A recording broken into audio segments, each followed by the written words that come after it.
Le journal Patrick Cohen. À la une ce matin, terreur à Toronto. Une camionnette lancée sur un trottoir du centre-ville fait 10 morts et 15 blessés. Son conducteur a été arrêté. C'est un jeune Canadien de 25 ans dont on ne connaît pas les motivations. Le Premier ministre Trudeau parle d'attentat, mais aussi d'un geste qui ne vise pas la sécurité nationale. Trump, Macron, les discussions sérieuses commencent aujourd'hui. 10e jour de grève à la SNCF, 11e chez Air France. Dans les universités occupées, dégâts estimés à plus d'1 million d'euros. Dans ce journal, l'enquête du 8h sur les militants de l'extrême droite qui disait vouloir bloquer les migrants dans les Alpes. Mossoul en Irak, quelques mois après la chute de Daesh. Mossoul a pu rouvrir son université. La France en finance une partie. Reportage à suivre de Gwendoline de Bono. Un auteur à succès qui multiplie les dédicaces, François Hollande, et des supporters marseillais déjà échauffés à 2 jours de la demi-finale de Ligue Europa contre Salzbourg. Plus une place au Vélodrome. 8h15, la majorité fracturée par la loi Asile et Immigration. Les centristes aussi se sont divisés. Notre invité, Marc Fesneau, le président du groupe Modem à l'Assemblée, 47 députés. Pour quelle influence ? La scène de crime s'étend sur près de 2 km. Nous sommes dans la rue Yonge, l'une des rues les plus fréquentées du Canada, en plein centre de sa capitale, Toronto. 2 km jonchés de cadavres et de débris. Même type d'attaque qu'à Nice, Londres, New York ou Barcelone. Même si pour l'heure, les autorités ne veulent pas parler d'actes terroristes. Chanel Petit, c'était l'heure du déjeuner à Toronto quand le conducteur de la camionnette a commencé sa course folle. Ah oui, 13h26, soleil radieux, des centaines de personnes en terrasse, la rue noire de monde et des enfants qui jouent, et puis un moteur qui ronfle, une camionnette blanche monte sur le trottoir, accélère et fonce sur la foule. Jimmy, devant une épicerie, l'évite de peu. Il a commencé à descendre la rue et à rentrer dans tout le monde, un par un. Il a percuté un abribus, un couple qui marchait avec un bébé dans une poussette. Tout ce qu'il y avait dans la rue était projeté en l'air. Il devait rouler à 80 km/h en rentrant comme ça dans les gens. Je n'ai jamais vu quelque chose comme ça de ma vie, c'est de la folie. Des vitres brisées, des chaussures éparpillées, du sang. Le conducteur ne s'arrête que 2 km plus loin. Il faut attendre 25 minutes pour que la police arrive sur les lieux. Scène filmée par un passant. Le chauffeur fait mine de tenir un pistolet braqué sur les forces de l'ordre.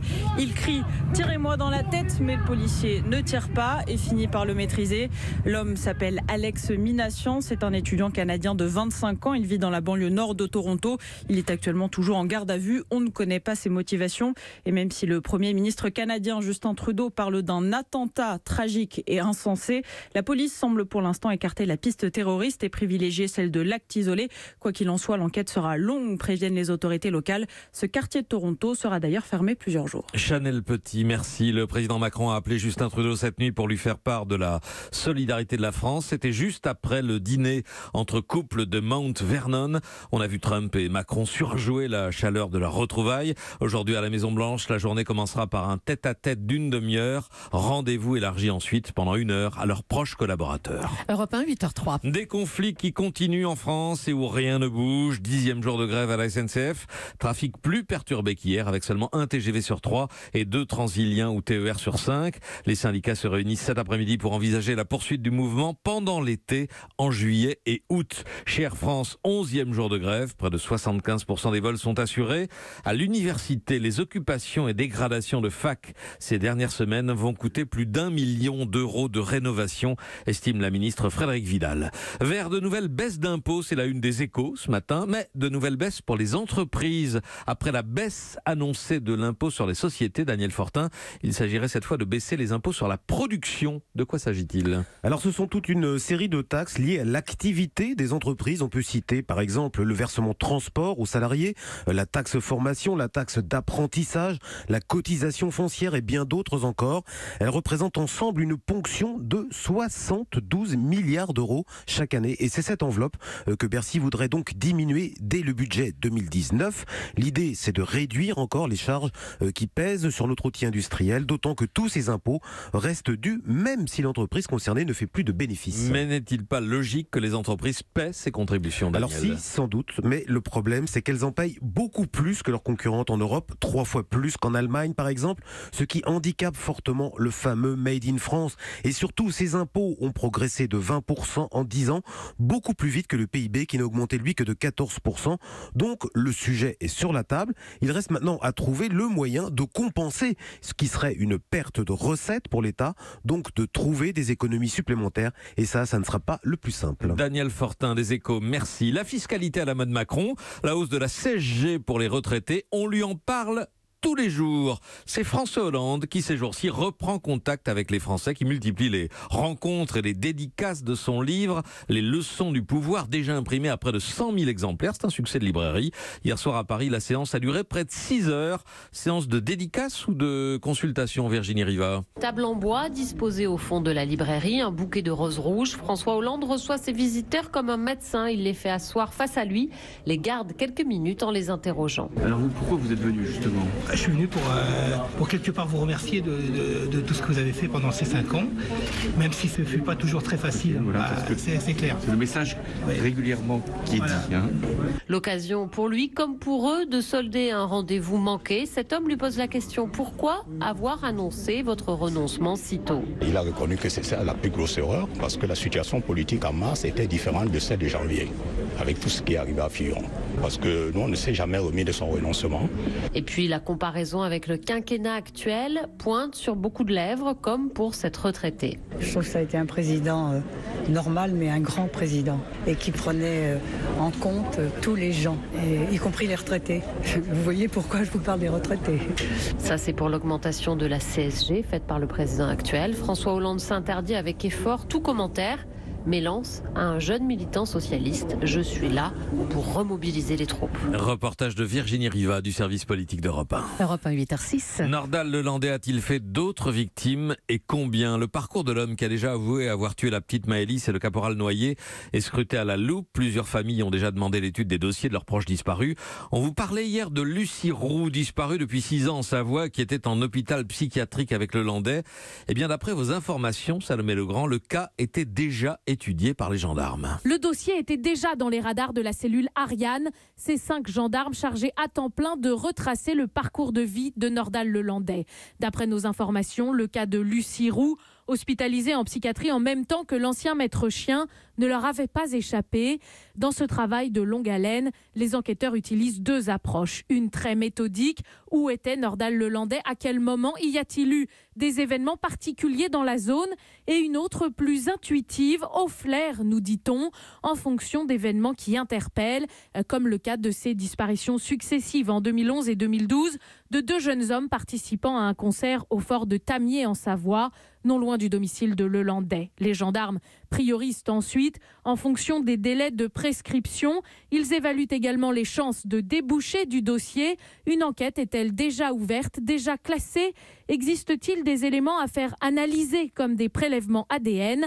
Dans le cas de Lucie Roux, il n'y avait eu aucune enquête, mais sa famille signale que rien n'a bougé depuis 6 ans dans la petite maison qu'elle occupait lorsqu'elle a mystérieusement disparu. Salomé Legrand pour Europe 1. Dans un instant, la suite, notre enquête sur les militants d'extrême droite qui prétendaient bloquer les migrants à la frontière et la réouverture de l'université de Mossoul. Europe 1. 8h09, la suite du journal. Patrick Cohen. L'opération n'est pas passée inaperçue, c'était le but. Hélicoptères et 4x4 déployés dans les Alpes ce week-end en travers du col de l'Échelle. Point de passage pour les migrants venus d'Italie. Tout cela signé Génération Identitaire, un groupuscule d'extrême droite qui fait l'objet de l'enquête du 8h. Bonjour Pauline Jacot. Bonjour. D'abord Pauline, le coût de cette opération, 30 000 € d'après les organisateurs.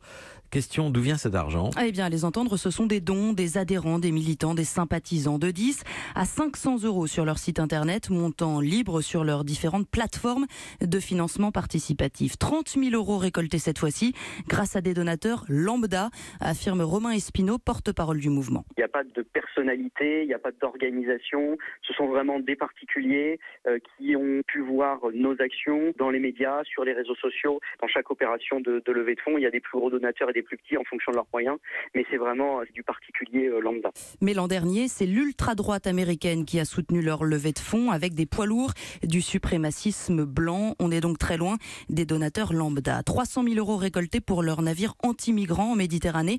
Même formule que le week-end dernier, une opération de communication très visuelle où les militants sont toujours à visage découvert. Et qui sont-ils, ces militants? Eh bien, très jeunes. D'abord, beaucoup d'hommes, 22 ans de moyenne d'âge, 2000 adhérents en France, surtout à Lyon et à Nice, mais mais aussi en Italie, en Autriche, en Allemagne. Génération Identitaire s'appuie sur de petits noyaux militants très actifs un peu partout en Europe, selon le politologue Jean-Yves Camus. Ce sont des gens qui ont une idée de l'identité européenne qui transcende les cadres nationaux. Donc une action quelque part, des militants qui viennent de partout. Ils souhaitent éviter tout ce qui, dans la gestuelle, l'habillement ou le look, pourrait les faire assimiler à des néo-fascistes ou des néo-nazis. Il s'agit tout simplement d'être normal. Certains se présentent même comme des bobos de droite issus de milieux aisés ou modestes.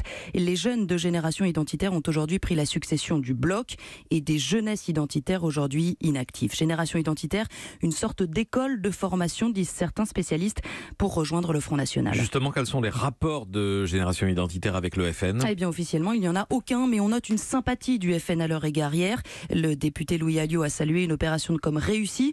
Et selon le spécialiste de l'extrême droite Éric Dupin, Génération Identitaire, c'est en réalité la véritable organisation de jeunesse du Front National.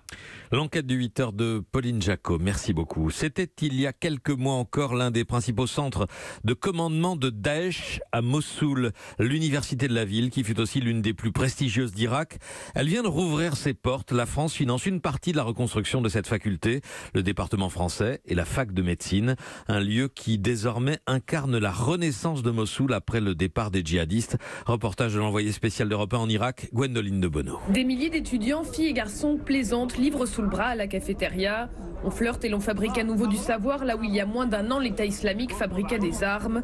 Nous n'avons pas ménagé notre peine, dit Ahmed Hassan, chef du département de français. Nous avons commencé les travaux de reconstruction nous-mêmes, les profs avec les étudiants. Les dégâts étaient énormes, les traces de la fumée étaient partout. Nous sommes fiers de reconstruire notre département, notre ville, pour donner une image claire que Daesh ne représente pas les Mossouliotes. Ce matin, la professeure de littérature analyse avec les 3e années les vers de l'invitation au voyage, poème de Charles Baudelaire. Tout n'est qu'ordre et beauté, luxe, calme et volonté.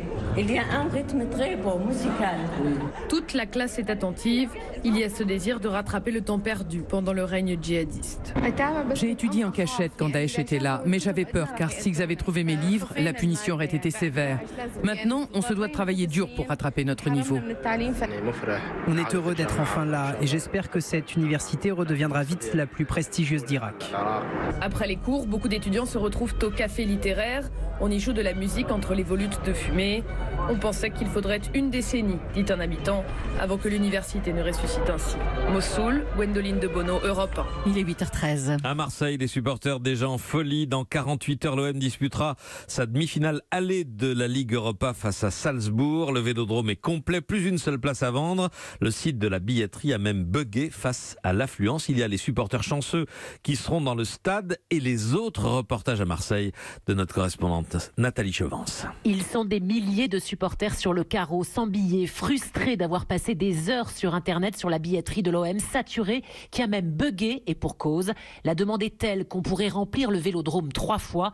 Jeudi soir, ils seront 67 000 dans le stade, dont René Malville, supporter historique, qui en appelle au maire pour que le match soit retransmis sur écran géant. J'en appelle Jean-Claude Godin. On dit que l'OM est un vecteur d'union sociale. Il faut un grand écran où ils veulent, ou sur le Vieux-Port, ou se retrouver ensemble. Et il n'y aura pas de casseurs ce jour-là. C'est la fête, ça va être la fête. Putain, c'est le peuple marseillais. Que Marseille soit la folie ici, c'est une ambiance qu'on n'a pas vue depuis 15-20 ans. C'est extraordinaire. Et faute de places qui se vendent déjà au marché noir jusqu'à 500 €, Laurent, supporter dépité, restera devant sa télé.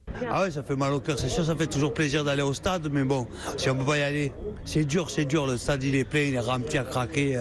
Je vais aller devant ma télévision, supporter mon équipe devant la télévision, le 12e homme c'est nous de toute façon. Alors. Des supporters qui pensent déjà à renouveler leur abonnement pour la saison prochaine, seul moyen d'être les premiers servis les soirs de grands matchs. Marseille, Nathalie Chevance, Europe 1. La mort enfin d'un des pionniers du journal Libération, Gilles Millet, qui depuis près de 20 ans s'était installé en Corse. Il enquêtait et écrivait pour le magazine Corsica. Pour Libé, Gilles Millet avait signé une interview retentissante à l'hiver 78, celle de Jacques Mérine, le bandit en cavale, l'homme le plus recherché de France, 10 mois avant la fusillade de la porte de Clignancourt, où il racontait sa vie clandestine. Gilles Millet est mort donc le week-end dernier à Paris. Europe 1.